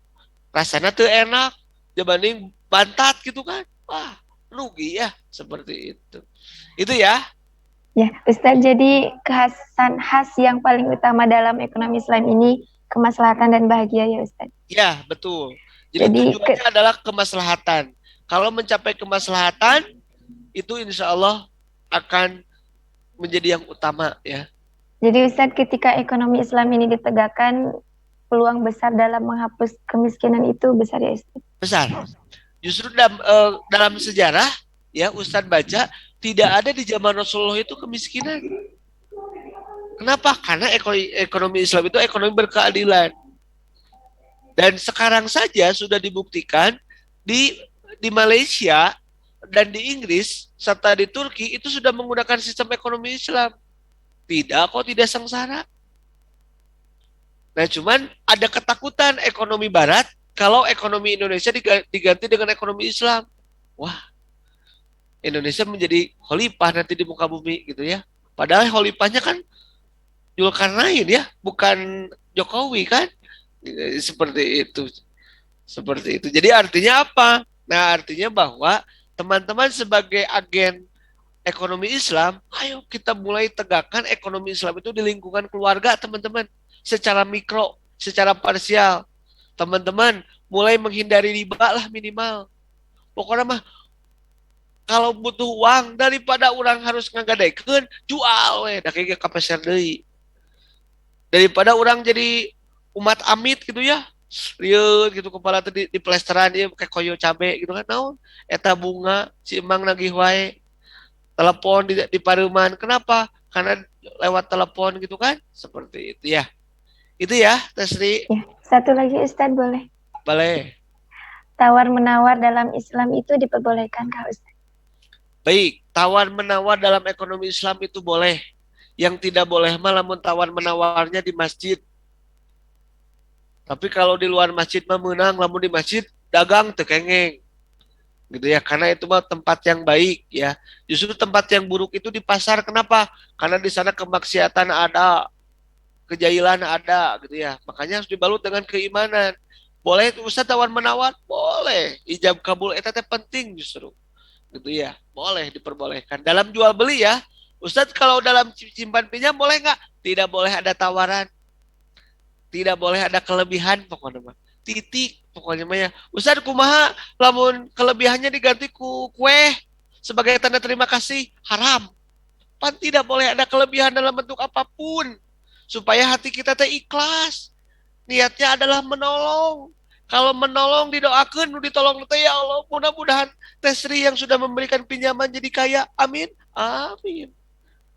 Cobalah mau diberikan bunga mah, ya Allah Tesri cing sangsara naon bungana gede-gede teuing gitu kan. Tuh, doana jadi goreng. Makanya jangan dikasih bunga. Seperti itu ya. Gitu. Jadi kalau ngasih sesuatu atas bentuk terima kasih itu nggak boleh juga Ustaz? Nggak boleh, itu dosa, itu riba. Pan riba teh kelebihan. Soalnya nanti niatnya supaya nanti dapat pinjaman lagi. Kalau saya ngasih kue ke Teh Ai, nanti Teh Ai bisa ngasih pinjaman lagi ke saya. Ngasih kue Teh Ai ini mah bukan riba, ini bukan uang tapi makanan. Itu kelebihan.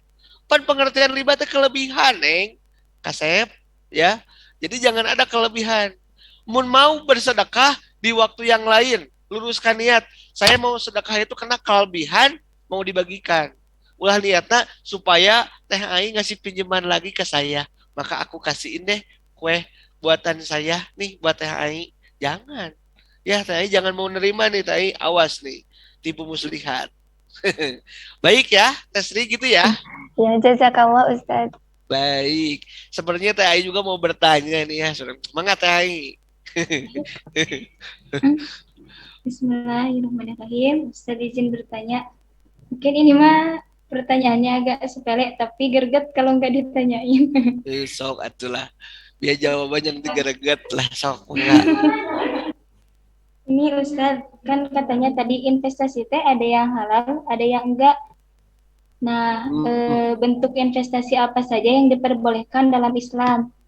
Terus pertanyaan kedua, sekarang teh kan lagi banyak apa ya, populer geninganan. Pinjol apa? Populer apa? Bukan pinjol, Ustaz. Bisnis mata uang asing kayak trading forex bukan namanya teh. Nah, ya. itu teh kalau menurut Islam apakah diperbolehkan atau tidak, Ustaz? Kata Umar Irama haram. Kenapa? Karena jual beli uang. Jual beli uang itu haram. Karena uang itu fungsinya bukan untuk jual beli, tapi untuk alat tukar. Seperti itu. Jadi kita jual valuta asing nih, misalnya Ustaz beli uang nih, dolar. sekarang 15.000, pasar 17.000 Ustaz jual, tak eta teh haram. Walaupun aya MUI-nya, itu teh haram. Seperti itu. Yang pertama teh tadi apa teh? Investasi yang diperbolehkan dalam Islam. Baik, investasi yang diperbolehkan dalam Islam adalah investasinya untuk kemaslahatan umat, ya. Tidak boleh investasinya merugikan umat. Misalnya investasi kanu homer, kanu narkoba, atau kanu rokok, misalnya nggak boleh, karena nanti akan merusak generasi muda. Seperti itu. Tapi investasinya untuk kegiatan sektor real ya, sektornya yang nyata dan ada bentuknya. Nah, kenapa rata-rata di sektor keuangan itu diharamkan di konvensional? Karena uangnya bisa saja uang yang diinvestasikan itu digunakan untuk perjudian internasional di Las Vegas. Jadi haram ke hasilnya. Seperti itu. Maka dalam Islam itu syarat investasi itu harus di sektor real, ke perkebunan, ke pertanian, gitu ya. Walaupun risknya besar, ya, kerugiannya besar, tapi keuntungannya juga besar. Asalkan tadi, nah syarat yang kedua adalah dalam investasi itu harus kita menyerahkan uang atau modal itu kepada ahlinya. Jadi kan akad kerjasama itu yang pertama dia punya modal, yang kedua dia punya keahlian, tapi dia tidak punya modal. Bertemulah antara yang dia punya keahlian dan punya modal, bekerja sama. Nah, jadilah orang jadi punya modal dan punya keahlian gitu. Makanya disebut investasi seperti itu. Jadi kalau meminjam ini punya modal tapi ini punya keahlian, makalah tunggu kehancurannya. Mungkin bakal ditipu. Mungkin akhirnya nyalakeun ka Allah. Allah menitega abdi teh milian atos menilami. Ari pe ku Allah jadi kieu. Bukan salah Allah, tapi salah kita memilih. Seperti memilih pasangan, hati-hati. Entong asal kasep juga siapa? Si Galiminho ya. Meningkirnya si kasep. Tapi hafiz Quran, tiga Kang Peri gitu kan. Walaupun tidak seganteng Liminho, tapi hafalannya 30 juz. Mending eta nyelamatkeun ya. Kang Peri udah nikah belum? Ini mah contoh Kang Peri ya. Seperti itu. Itu ya Teh. Jadi kalau mau investasi yang baik, investasinya adalah di sektor real. Yang kedua, kalau investasi di pasar modal yang syariah itu harus disimpan selama 5 hari. Ya, tidak boleh langsung dijual belikan. Jadi harus ditahan 5 hari, setelah 5 hari boleh dijual atau ditahan. Seperti itu. Alhamdulillah ya, Ustadz Peri masih lajang. Baik. Ustadz, gimana? Tadi kan kalau trading forex dilarang, kalau trading saham apakah dilarang juga? Boleh saham, tapi sahamnya di sektor real. Jadi di sektor produktif ya. Jadi tidak boleh di sektor non produktif. Misalnya tuh untuk kegiatan pertanian, perkebunan itu boleh. Tapi yang real dan harus menyerahkan kepada orang yang membutuhkan modal, tapi dia ahli gitu. Ahli dalam pertanian, ahli dalam perkebunan gitu ya. Seperti itu. Jadi di Islam itu harus profesional, tidak boleh ngebohong gitu ya. Oh, saya teh ahli padahal tidak, jangan. Karena nanti akan menimbulkan kerusakan atau kerugian pada diri kita. Gitu Teh Ai. Jazakallah Ustaz. Baik, Teh Anissa bagaimana Teh Anissa? Teh Putri, Teh Anissa. Boleh, siapa iya, nih yang dua-duanya mau nanya Ustaz. Oh, good. Boleh lah. Dari Putri dulu ya Ustaz. Boleh. Ini bagaimana dalam faktor produksi itu tidak memikirkan kemakmuran tenaga kerja seperti kayak Undang-Undang Cipta Kerja kemarin Ustaz yang banyak diprotes oleh para buruh dan mahasiswa itu. Mana Ustaz? Ya, itu tuh berarti Terus tidak yang Anissa Ustaz. Satu-satu dulu ya. Yang Anissa. Yalah. Oh iya boleh Ustaz. Soalnya Ustaz mah sok hilapan, maklum 17 tahun kene. Jadi sok hilapan. Benten hari umurna terus 20-an pan. Ustaz mah 17 tahun sok hilapan ya. Jadi jadi yang kalau misalnya tuh Undang-Undang Cipta Kerja ini menunjukkan bahwa tidak ada kepekaan pemerintah terhadap buruh ya. Karena sebetulnya di Undang-Undang Cipta Kerja itu seolah-olah mengeksploitasi tenaga kerja, teman-teman. Tenaga kerja itu dianggap buruh, dianggap budak gitu ya. Yang hanya diambil tenaganya saja, kalau sudah tenaganya tidak bermanfaat, PHKW dan tidak dikasih pesangon. Nah, dalam Islam itu tidak boleh. Jadi dalam Islam itu adalah tenaga kerja itu adalah investasi. Tenaga kerja itu adalah modal, aset yang berharga. Karena dengan tenaga kerja yang baik ya, baik doanya, baik kerjanya, maka usaha perusahaan itu akan baik secara keseluruhan. Kalau undang-undang cipta kerja mah hanya undang-undang perburuhan. Jadi tidak jauh dengan undang-undang Belanda zaman kerja Rodi gitu ya. Habis manis sepah dibuang. Kalau sudah tidak produktivitas PHKW, nggak usah dikasih pesangon. Cari-cari kesalahannya, udah dilepas gitu. Berarti makanya kita harus jadi pemimpin, kita harus masuk ke organisasi supaya kita menegakkan yang namanya khilafah Islamiyah. Gitu ya. Jadi khilafah itu bukan teroris, teteh. Bukan HTI, bukan. Khilafah itu bagaimana kita memberikan kebahagiaan kepada masyarakat, memberikan ketenangan kepada masyarakat yang non-muslim, baik muslim maupun non-muslim bahagia semuanya. Karena rahmatan lil alamin, rahmat untuk sekalian alam. Tidak akan ada perpecahan, tidak akan ada sistem perbudakan, karena dalam Islam ketika dulu ada budak, sama Islam dibebaskan. Contohnya Bilal adalah salah satu yang dibebaskan oleh Nabi Muhammad. Gitu ya, artinya Islam tidak kenal perbudakan. Berarti yang menggunakan sistem perbudakan bukan sistem Islam, sistem liberal, sistem kapitalis. Gitu ya, Teteh Putri, itu bukan? Ya Ustadz, syukron Ustadz. Baik, Teh Anissa sekarang, coba Teh Anissa. Ya Ustadz, ya Ustadz, bagaimana ya jika produknya sudah halal gitu ya, baik untuk dipasarkan gitu ya. Tapi sistem pemasarannya ini menggunakan cara MLM gitu Ustadz, multi level marketing. Nah itu bagaimana? Baik. Nah, kalau menurut Ustadz mah marketingnya harus baik ya. Nah, kalau MLM bisa menguntungkan semua pihak enggak? Misalnya tuh yang menjual dan yang punya barangnya bisa sama-sama untung nggak sama yang menikmatinya? Kalau sama-sama untung dan tidak ada kerugian, tidak apa-apa.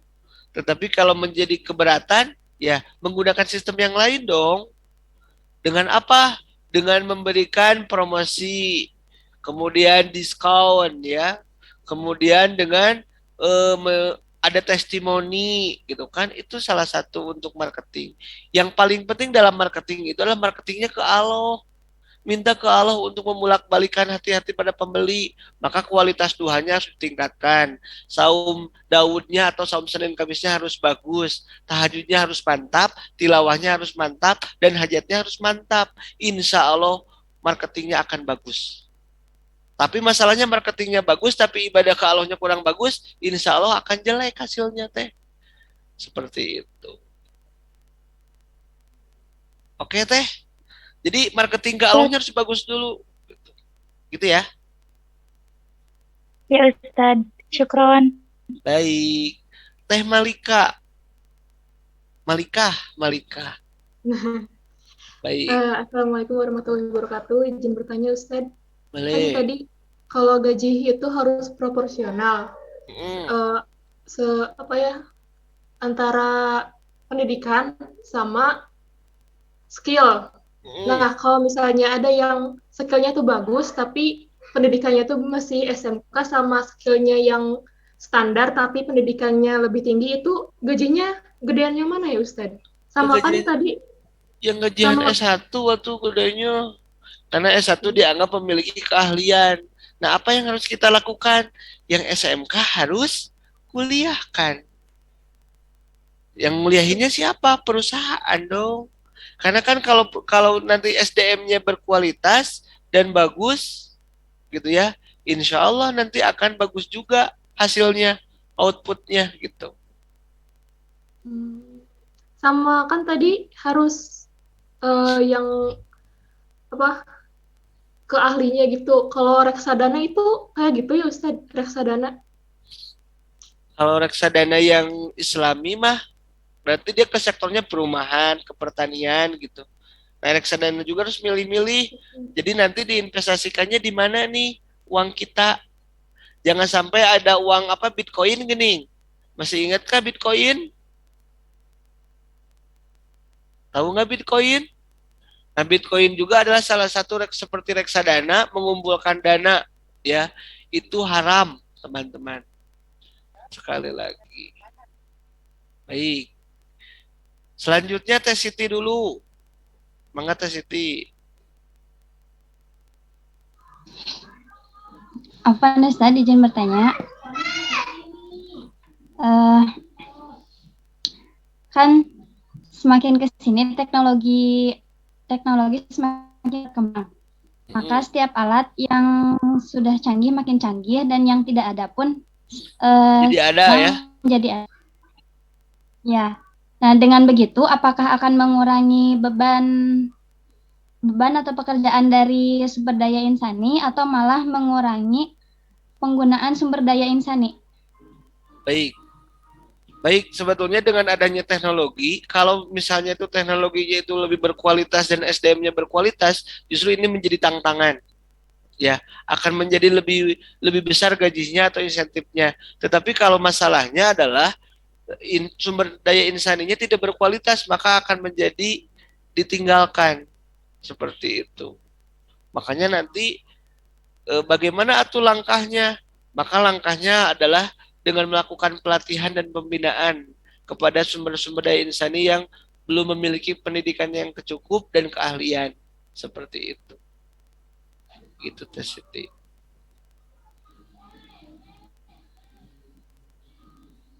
Cukup? Baik Teh Rahmawati, terakhir.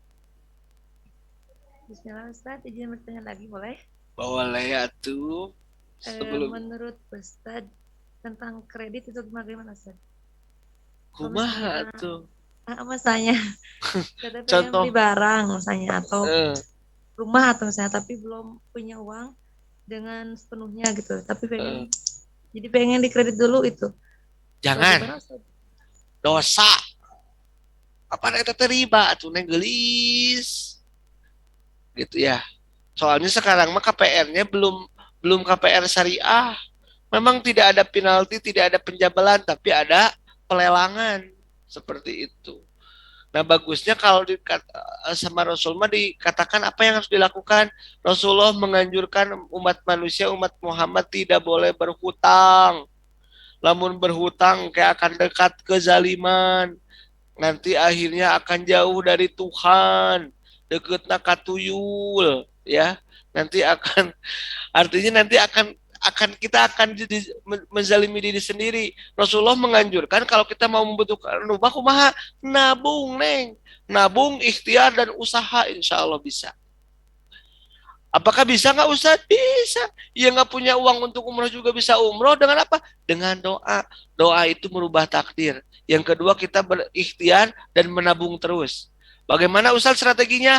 Nah teman-teman sekarang mau punya rumah, setiap bulan masukin ke dalam celengan. Tabungan rumah, tabungan HP. Jadi semuanya ditabungin. Ada nanti strategi perencanaan keuangan. Jadi teman-teman harus menghindari yang namanya hutang. Karena hutang itu mengerikan. Kata Bang Haji, kalau berhutang itu akan menimbulkan stres. Hutang, stres. Jadi kalau hutang itu akan menimbulkan kesetresan. Yang kedua akan menimbulkan kepakiran, jadi miskin orang teh. Miskin, umpamanya miskin iman, nyalahkeun ke Allah, ya Allah ini tega, padahal nu tega mah diri sendiri. Kenapa menjolimi lewat hutang? Ya, jangan neng. Ustaz juga udah mau punya rumah, tapi berniat saya mau punya rumah, ya nggak awet tiap hari. Yang kedua uangnya ditabungkan. Dan insya Allah suatu saat pas ketika Allah, jadi Allah mah akan mengabulkan teh pada saat di waktu yang tepat. Gitu kan dulu teman-teman tidak pernah berpikir masuk ke hukum ekonomi Islam Darut Tauhid, benar nggak? Tapi bisa masuk. Alhamdulillah. Karena di hukum ekonomi Islam teh nanti punya hafalan iya, pemahaman mengenai tentang ekonomi Islam iya, tentang hukum iya, gelarnya aja mending sarjana hukum. Ih, keren. Gitu kan? Jadi sarjana hukum yang punya usaha bisnis, keren pisan ya. Seperti itu. Itu ya. Jadi hindarilah hutang teman-teman, sekecil apapun. Baik, kita absen terakhir. Halo? Halo, ada? Ada. Ada yang ditanyakan lagi? Cukup? Bagaimana? Ustaz. Kumaha? Ustaz. Gimana, Teteh? Ini ya tentang menyinggung tadi TA itu kan tentang trading forex ya Ustaz. Kalau misalnya kita sudah terlanjur gitu, uangnya dipanain? Diambil lagi segera mungkin sebelum uangnya jadi hilang, keberkahan segera diambil. Investasikan ke yang lain. Ya.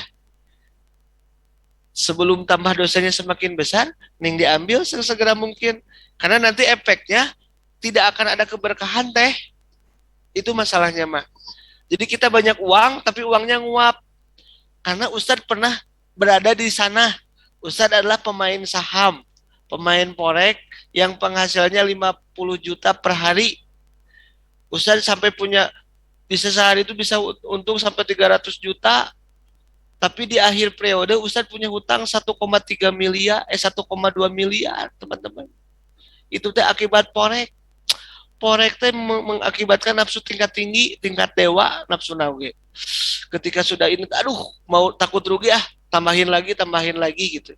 Karena forex ini sama dengan judi, gitu ya, seperti itu. Merusak keimanan, gitu ya, seperti itu teh. Karena Ustadz pernah pengalaman di forex itu setiap hari ya, Ustadz justru punya pengalaman nih. Pengalaman Ustadz adalah ketika pas S2 itu Ustadz adalah ahli dalam forex ya, jual beli saham. Bahkan setiap hari Ustadz bisa untung 50 juta, 150 juta, bahkan sampai 500 juta. Tetapi uangnya itu tidak berkah teh. Uangnya itu cepat menguap.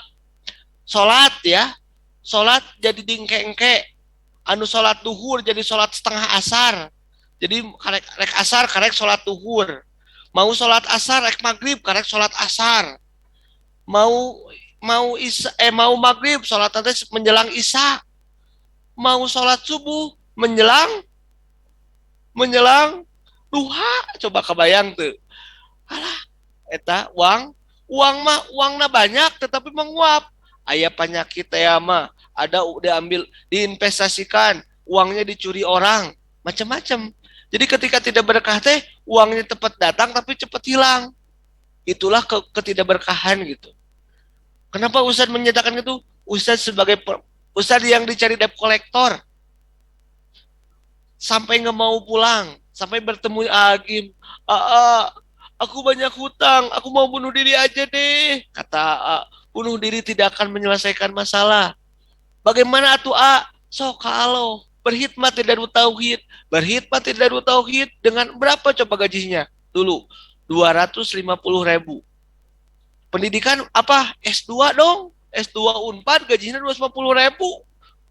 Kebayang tuh. Gogodana luar biasa tah.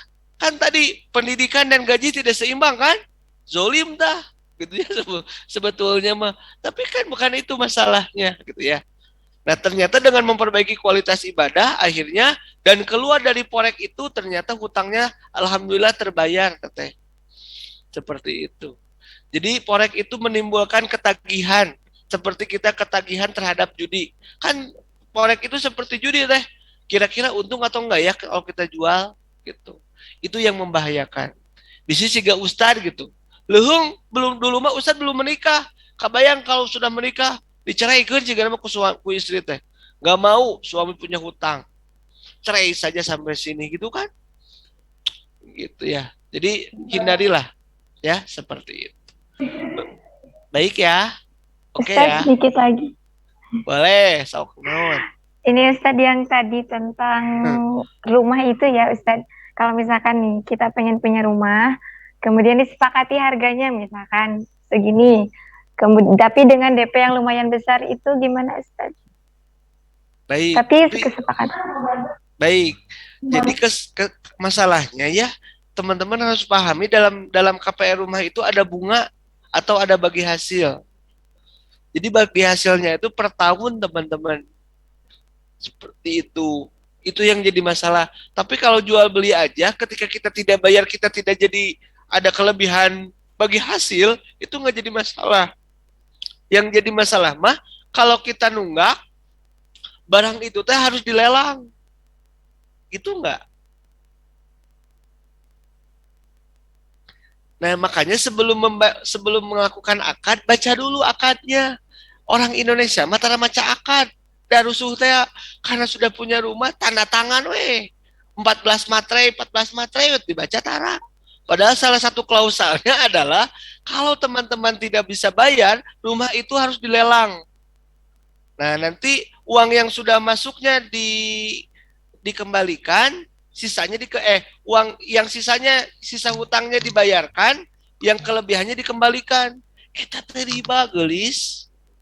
Riba tet gitu ya, seperti itu. Saram riba. Halamat neng. Semua yang riba-riba itu diharamkan. Gitu kan kata Bang Umay Rama. Baik, sekarang kita absen ya. Anissa ada? Hadirah Ustaz. Baik, alhamdulillah.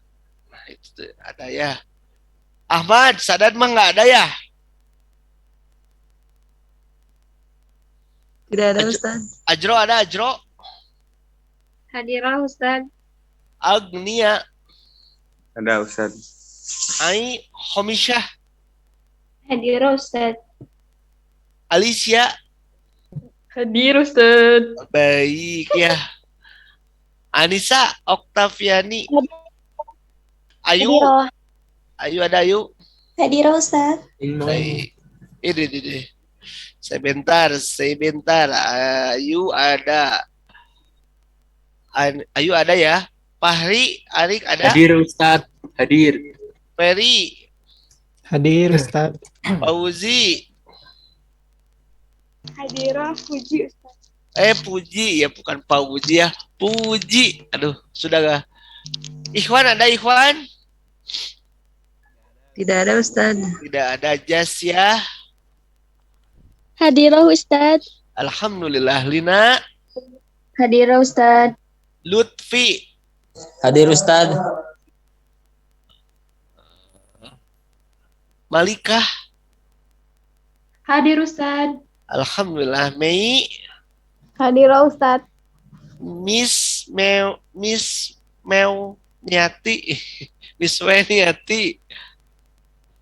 Ada? Miss W ada? Miss Weniati ada? Tadi katanya terkendala sinyal. Oke. Tapi pernah masuk nggak?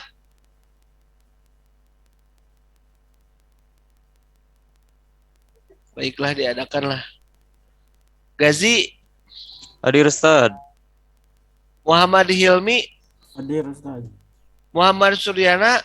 Nggak ada ya? Ustaz. Tidak ada. Tidak ada. Tidak ada ya?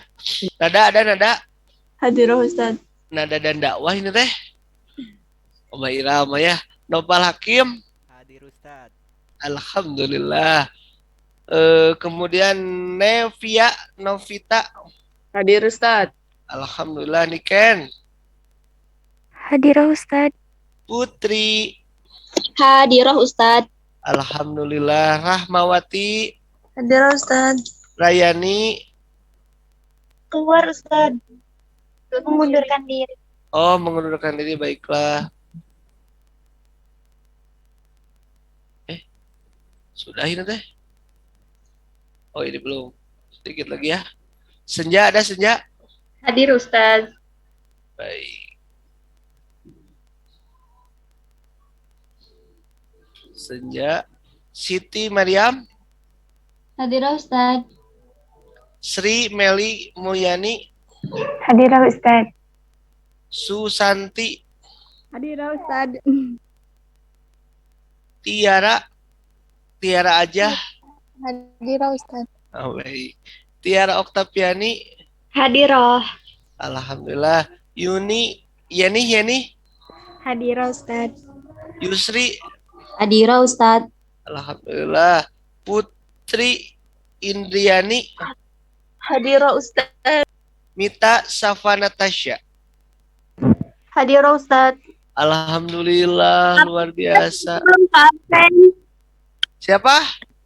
Silva belum ke absen. Udah. Oh, belum itu? Belum. Langsung ke langsung ke Siti. Siapa? Nggak ada absennya. Siapa setelah Siti? Abis senja. Habisnya. Iya. Oh gitu, kelak. Oh iya ini. Baik ada. Alhamdulillah. Baik. Luar biasa. Sudah. Baik, sudah. Kita akhiri ya. Masya Allah. Menjelang maghrib. Terakhir kita Tadi foto atupan kita buat kenang-kenangan. Pekan depan kita akan membahas teori ekonomi dalam teori konsumsi dalam Islam. Oke. Oke Ustadz. Baik ya, untuk Alicia nanti kita foto bersama-sama ya pekan depan, nanti kita di rapel yang mati lampu. Kata Bang Nasar jangan sedih ya. Seperti itu, harus bahagia kata Bang Nasar. Kalau bahagia itu nanti akan menimbulkan kebahagiaan buat orang lain. Insya Allah. Baik, kita tutup dengan ucapan hamdalah. Alhamdulillah. Istighfar 3 kali. Astagfirullah.